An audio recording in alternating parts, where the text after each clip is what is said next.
Hello and welcome to another episode of Let's Talk, exploring the issues affecting all of our lives.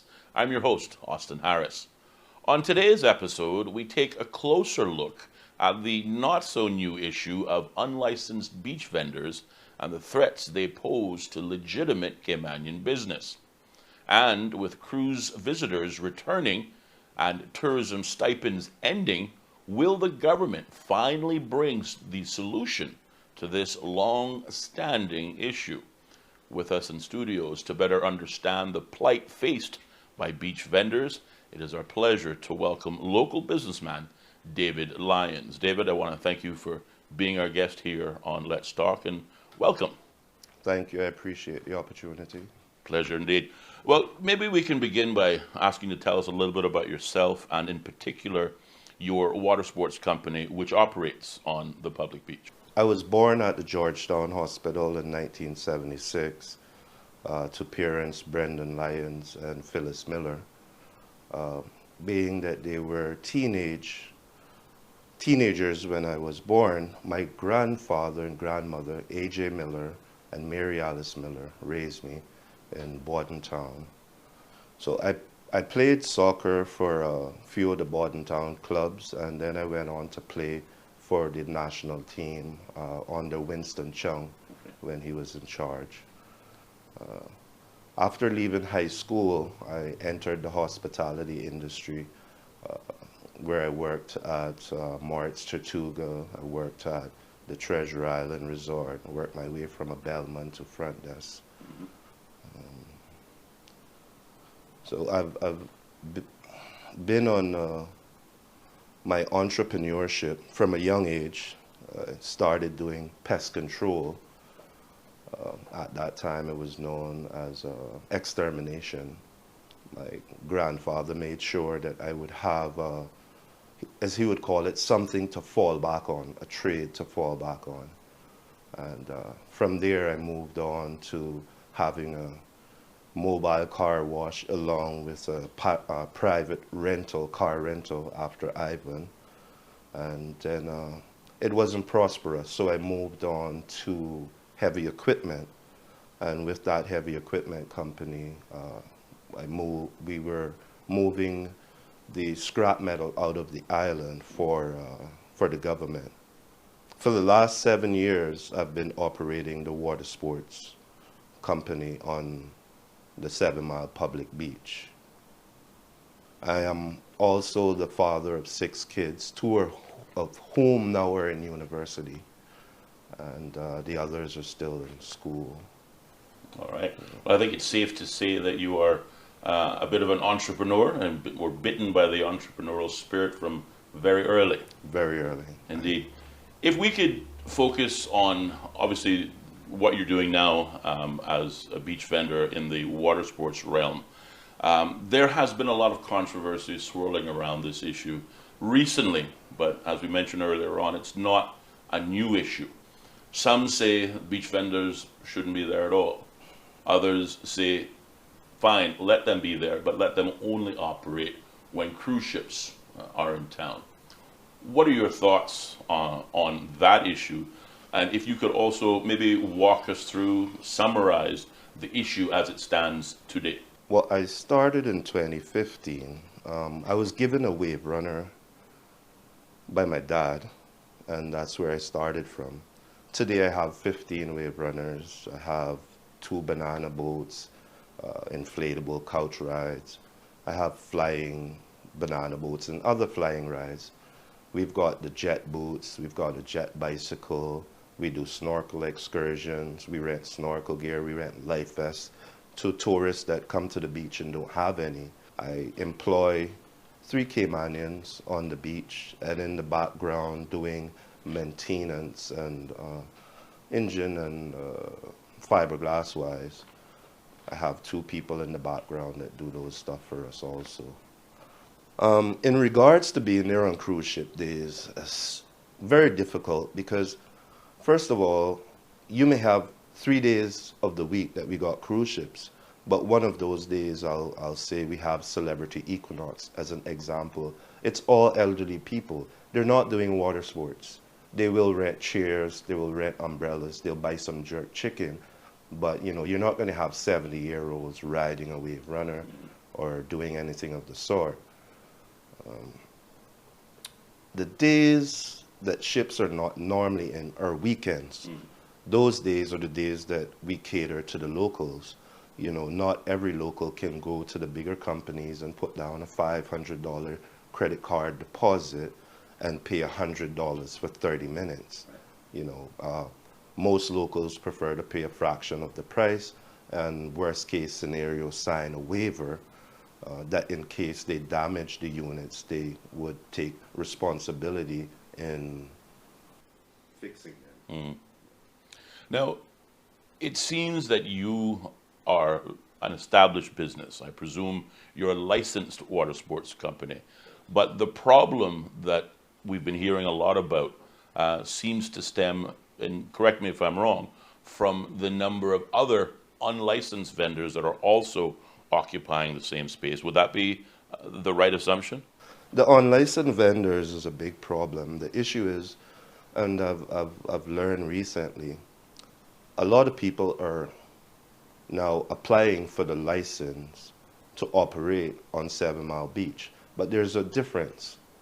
The difference is you can operate on 7 Mile Beach. You cannot operate on 7 Mile Public Beach. Right.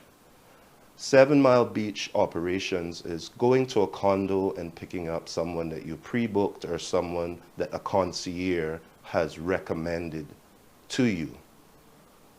And these operators are now coming to the beach and saying, hey, yeah, I have a license. You have a license, but they don't have a license that states West Bay 7 Mile Beach with the correct block and parcel number. Judging from the comments on the airwaves, mostly the radio airwaves, this has turned into very much a political issue. The current administration, politically, spending time blaming the previous administration, saying nothing was done to address this issue. But as usual, the facts are oftentimes contrary to the politics. The facts are simply this: the two progressive-led previous administrations did much to tackle this issue, starting in 2013, and again, I believe, in 2018. But 2016, right. So we caught up with the former minister responsible for commerce, now the honorable deputy leader of the opposition, to share some of his thoughts in terms of what he found and what was done by that administration to address some of the problems. Let's have a quick listen and then maybe comment and get your comments on what he said. Austin, the issue surrounding the 7 Mile Public Beach vendors was one that was inherited by the Progressives administration in 2013. We recognize that some of these vendors had been there quite a while. We also recognize that perhaps some were given written permission by former ministers or former leaders of government. What we wanted to do was to legalize these persons there and regulate them to ensure that the tourism product that was being offered was at the standards that we would expect for the Cayman Islands. The initial group of vendors were all documented and then were required to receive the appropriate training, whether it's CPR. Everyone had to do the PRIDE training at the Department of Tourism. Those that were handling food had to do the DEH training. Most persons complied, if not all, and then applied for their trade and business license, which they received. Unfortunately, we then received a legal opinion that we could not license private companies on Crown or public properties. So we then embarked on creating the Public Lands Act, as it's now known. In the interim, we tried to suspend service on the public beach. However, the vendors were able to challenge that decision in the courts, and the court said that they had fulfilled all of their obligations and that we could not remove them. Now that we had licensed them to be there, that we could not remove them. And so the Public Lands Act was created, And then after the 2017 elections, all was left was for the Public Lands Commission to be formed and for the terms of the agreements or licenses that would be issued to any persons operating on public lands. Unfortunately, before that was done, and before the vendor park was completed, or just as the vendor park was completed under the NRA, by DART under the NRA agreement, we had the pandemic hit us, and we went into lockdown or shelter in place, as we called it then. And so where we are now is you have a situation that requires immediate attention. I think there are many there who are not legally licensed to be there under any act, whether it's under Trade and Business or under the Public Lands Commission Act. Austin, what we have now is a situation that has grown out of control.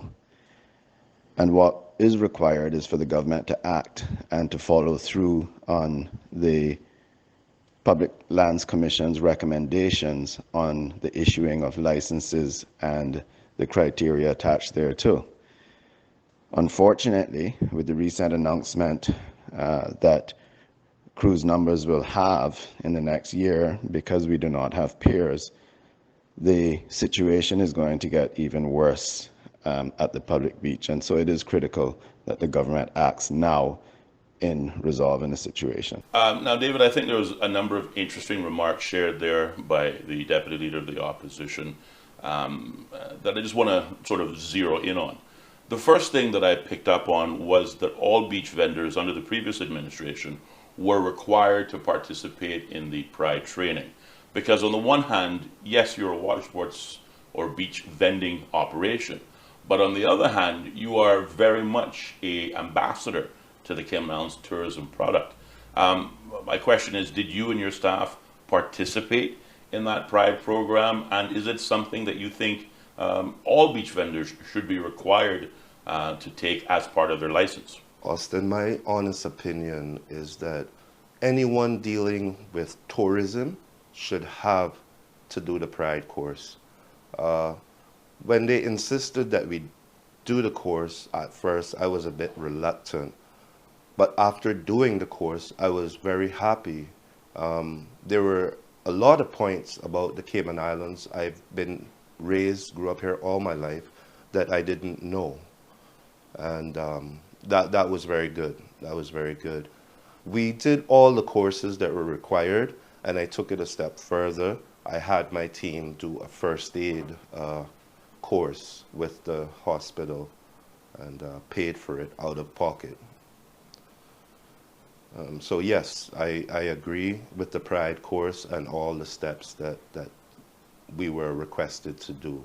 Since we were given the grant, there have been many people coming to the beach to operate. And, you know, they're actors, they pretend as if they have a license, or they say they have a license, but they've not done the required stuff, they've not done the courses. And what hurts, Austin, is that we were fined. DCI was out there twice a week, sometimes 3 times a week, $200, $500, and the fines just continued to increase until we had to go to court, as you know, with Philip E. Banks representing us. And once we got the approval, then, like I said before, everyone and their grandmother came out there and just decided to do what they want, and that's what has made it bad. All right. Well, I'm glad you mentioned that, and certainly you brought up Philip E. Banks. I think the other point that the Deputy Leader of the Opposition stated was that those that have the requisite water sports license, those that have checked the boxes in terms of the Pride course and other requirements, those are the ones that government should be looking to regulate. Those that don't have those licenses or have gone through those courses, those unlicensed vendors, they're the ones that obviously need to be removed. Now, what I find interesting is over the course of the last few weeks of this conversation, reaching the public point, there has been some activity, recent activity. I understand that DCI, correct me if I'm wrong, were recently on the beach, and they were doing what should have been done all along, and that is verifying persons with license and removing those who didn't have any. Is that a fact? That's a fact. There's been a lot of action going on the beach now. There's been police presence. There's been DCI. The issue is with that, they come, they'll take the alcohol away or whatever rum punch they find, and they take it from those that are visible. But you have other people that are not visible, that run away or walk off, and then they come back as they're gone, and they continue on the day as usual. One of the people on the beach were asked, "Hey, do you have a license?" And they said, "Yes, you can call my license, and it's good." But like I said before, these people have a license, and they have a license to operate on 7 Mile Beach. You have some people that have a license to operate at Starfish Point or at the North Sound. But because they're not getting the volume of tourists that we're getting on the 7 Mile public beach, they decide to just come and camp on us. And it's putting a major damper in the funds that we can make. There's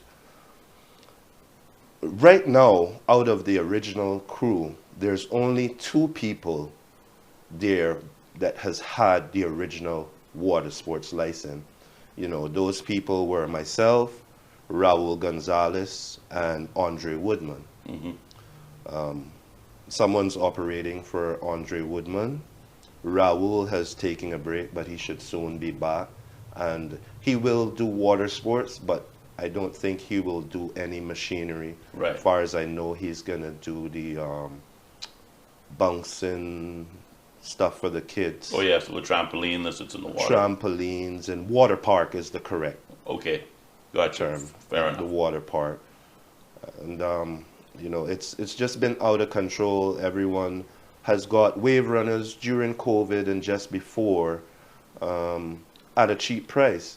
So they come out there and they rent for a substantial amount less than those of us that have units that are in pristine condition. I've just brought in over 7 units so far this year, with the anticipation of going out there and making decent funds to maintain myself and my family. And I don't see it happening. It's back to before, hand to mouth is what we're doing, just hand to mouth. By the time you finish payroll and do maintenance, it's nothing left. Indeed. The other point that I took away from Mr. Hughes' comments was that from a policymaker's standpoint, the previous administrations have done what politicians are otherwise expected to do, and that is write a policy, which in this case was a law, the Public Lands Act, which then empowered the Public Lands Commission, which is an instrument of that law, to go out and then make that agreement between the appropriate vendors as compared to those who may be operating illegally, and make that differentiation, if you will, between who can operate on public beach and who cannot. So when I hear the criticism that politicians have failed to deliver on their part, that's not necessarily true.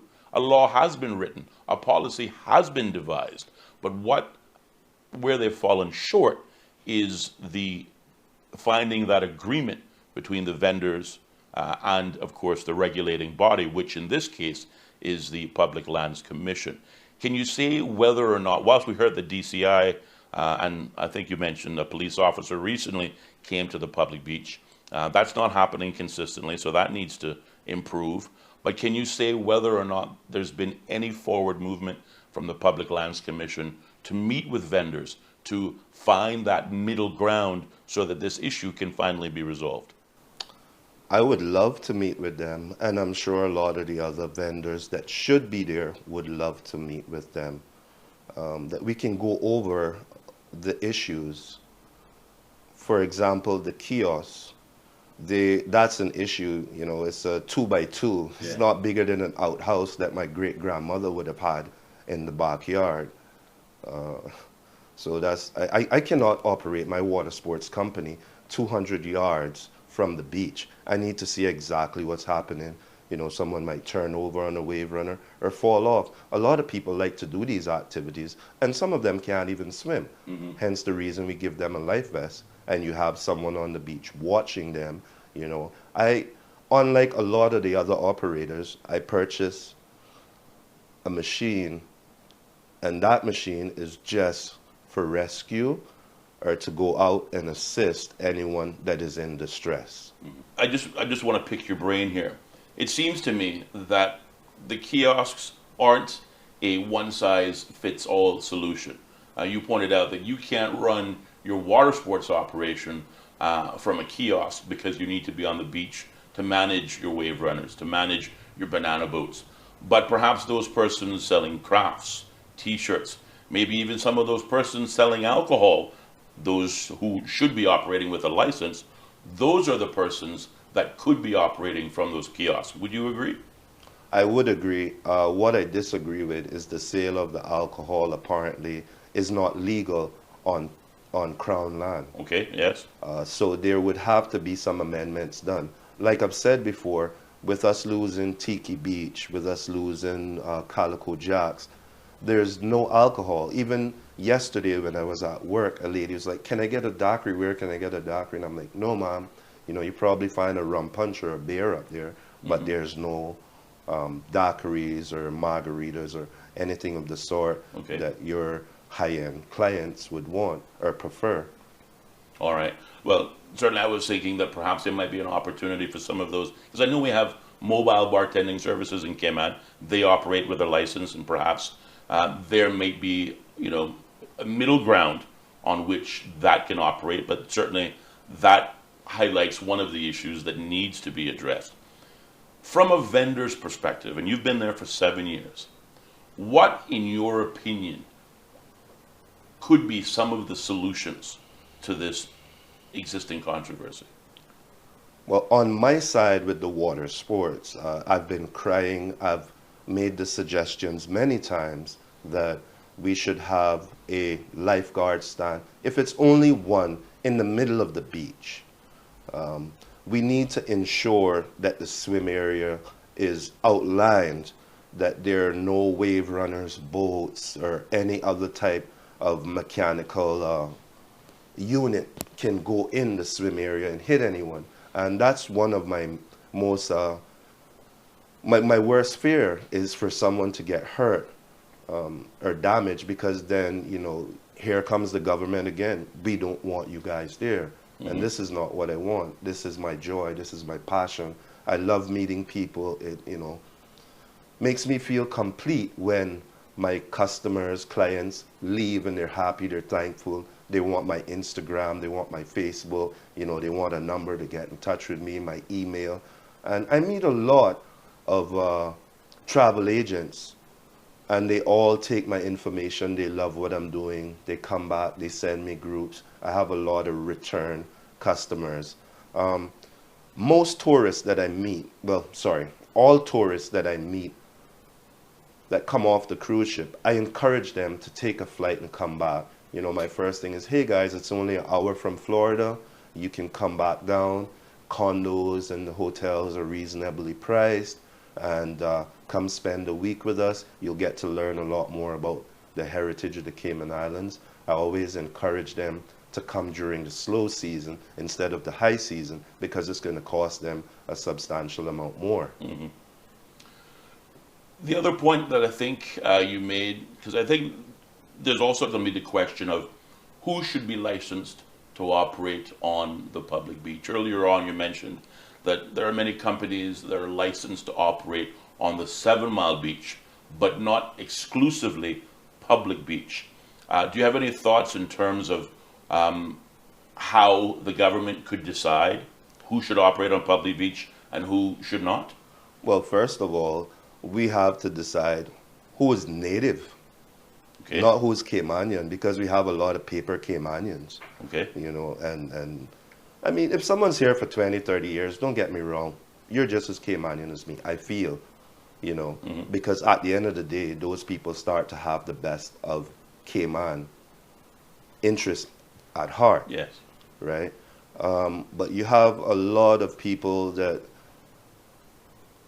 married a Caymanian and, oh, I'm married to Caymanian, so I'm entitled and I could come and do this. No, that's not what we want. Right. What we want is what I call myself, a son of the soil. Yeah. So one who has grown here, parents and families, you can count back. I can count back generations of family that has been in the Cayman Islands. Sometimes I find humor in telling people, look, my family members were those that went out to Christopher Columbus because we've been here from then. Right. Well, we hear a lot from politicians talking about jobs for Caymanians only. So, by your opinion, this could be one of those areas that generational Caymanians who have a water sports license should be the ones that are given a priority when the government decides who should operate the public beach and who shouldn't. Would you agree with that? I agree with that, but I also say that we should keep the numbers to where it was when we started and don't add more, because more people coming is a part of what caused the problem. And once again, I say native people, not someone that's just jumping up and, oh yeah, I'm Caymanian. No. All right. No. I'd like to see natives there. We want, if you remember what Royal Palms was, what the original Holiday Inn was, what the original Galleon Beach was, it was a mixture of locals and tourists, and it was a great ambience. I was fortunate enough to have the experience of that by going to those places with my dad. He was also, before he became an entrepreneur, in the hospitality and in the tourism industry. My grandfather, S.E. Nemard from Rock Hole, he came here from Jamaica, but you couldn't tell him that he was a Jamaican. He married Miss Idley Solomon, and she was then, of course, Idley Nemard. He was a taxi operator for years. He was actually a whistleblower. Him and I read it in the Cayman Compass. Him and Henry Bush were actually the whistleblowers on a man that was wanted by the FBI in the Cayman Islands. And they coordinated and got the police to go and get this guy once they recognized who it was. Okay. So I've had family members that have been in there from generations before. A.J. Miller was the Eastern Queen, most people know it as, or the Edge restaurant in Bordentown. He was catering not only to locals but to tourists, and they would have parties and dances that would go on till late in the night. People would drive from East End and West Bay to come to his establishment to enjoy the mixture of locals and tourists. All right. Well, David, I want to thank you for taking the time and sharing with ourselves and our audience a little bit on the background of the issues that beach vendors are facing, and also to the would-be politicians on potential solutions, as you see it, to address these concerns. I want to give you an opportunity for some closing remarks at this time. Well, continuing on with solutions, like I said, the swim area, we have lifeguard, but we need police there constantly, at least 2 walking up and down, checking, making sure everything is right. DCI to make their presence felt more often and to check thoroughly on who has the correct license to be there, because anyone can have a license, but the correct license to be there. Also, I'd like to address, we missed that, is the people with the chairs and the umbrellas. Anywhere you go in the world, and it comes to tourism on beach, people request chairs and umbrellas, and you have some now residents that live on island who have retired, and they live close by or they walk up and down the beach, and they don't like to see that. It's only for a time, 7 in the morning till 3, 4 in the evening. The majority of the cruise ships leave by 5. So by 3 o'clock, everyone has to get on a bus and line up in Georgetown to get on back on the ship. Those chairs and umbrellas are a necessity.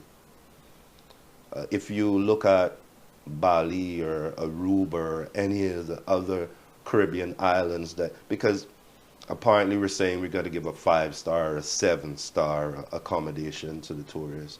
But at the end of the day, they're not worried about that. Yesterday again, I heard a tourist say, "Hey, this is so beautiful. I love it. I don't want to leave." And, I said, "Hey, come on back. We're here. We're always here for you." And that's what I'd like to even tell the government, that we provide a great service to the tourists. They all leave happy, and we have return tourists all the time coming back just because of the service that they got, and guys like myself encouraging them to come back. Well, that's certainly I think the tourism or Cayman ambassador aspect of your job, and certainly from one Caymanian to the next who benefits from the tourism product. Thank you for being that ambassador, and in particular for trying to convert the cruise passenger to a stayover passenger, which of course is our bread and butter. But I thank you very much, David, for taking time to visit with us, to share with our audiences the issues that surround this controversial matter. But I think also to point out that this is a solvable problem. What is required is a willingness to sit around the table together and iron out what that ideal agreement should be, could be, and then get on with it. But I thank you very much. Before we close, I'd also like to say that the public beach is what I call landlocked, and we have no access. I have to walk at least 200 to 300 meters with my banana boat, with my tubes, with my life vest, to be able to get to the beach, because in each pathway that you would have an access to go down, they're all blocked with these steel or aluminum, whatever they are, poles in the middle of the access point, and they're padlocked. That section, or those sections that you enter, are all under DART's development. Yes. What I'd like to see is them allowing us to go in, give us a time frame, say we'll open it from 6 till 7, and it'll be closed at 7. Who gets there before then can get in, and who doesn't, then that's your problem. But at least give us the opportunity. They've been making it very difficult for us to operate. And next thing is, and a very valid point is, yes, they promised us restrooms there, and they did build those restrooms, but they built those restrooms in the middle, close to the parking lot. There's no showers there. There's nothing to rinse your feet off. And what I find the tourists are doing, they're going into their bathroom and they're putting their feet in the basin and washing them off. So when you go in there and use the restroom and you look, there's a bunch of sand in there. And I feel so bad for the poor cleaning ladies that work, Public Works Department, that go there at 5:30 in the morning and clean. And every day they have to clean all the sand out of that. It's ridiculous. They shouldn't have to do that. It's bad enough that they're raking up and cleaning and so forth around. And I'd like to thank them because they do a great job of keeping the place clean. It's always clean. It may be messed up in the evening, but it's clean. What I also would like to say is that even though beers and drinks are sold and there's a mess on the beach, every chair vendor, and I give them props for that, they go at the end of the day with a garbage bag and pick everything up. So that also makes it easier for the Public Works department, and they don't have to spend excess time doing cleaning behind someone else. Indeed. Yeah. Indeed. Well, I think that also makes the point that those who are operating legally, those who are operating and have been operating for some time, obviously they care about their business and they want to see their business succeed. We see those operators not undercutting the other one. You don't have, multiple wave runner businesses. Instead, you have one, operating a wave runner, the other operating a water park, and then you have another providing chairs and lounges and umbrellas. All services that the otherwise tourist would need or would require for a day at the beach. And again, I think what this discussion has yielded is that policymakers need to spend more time on the ground with the vendors, understanding what the issues are, than trying to write policy from the office. And obviously that is always destined to fail. Yeah.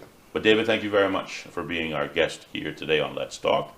And we look forward to, first of all, seeing a solution to this issue, and hopefully at that time having you or some of your colleagues back to talk about that solution when it happens. But thank you for being our guest. And to our listening audience, as always, we thank you for tuning in. We hope you enjoyed today's episode as much as we did. If you did, remember to like, share, and subscribe to our channel. Also, feel free to leave any comments on our YouTube channel as it relates to our discussion today.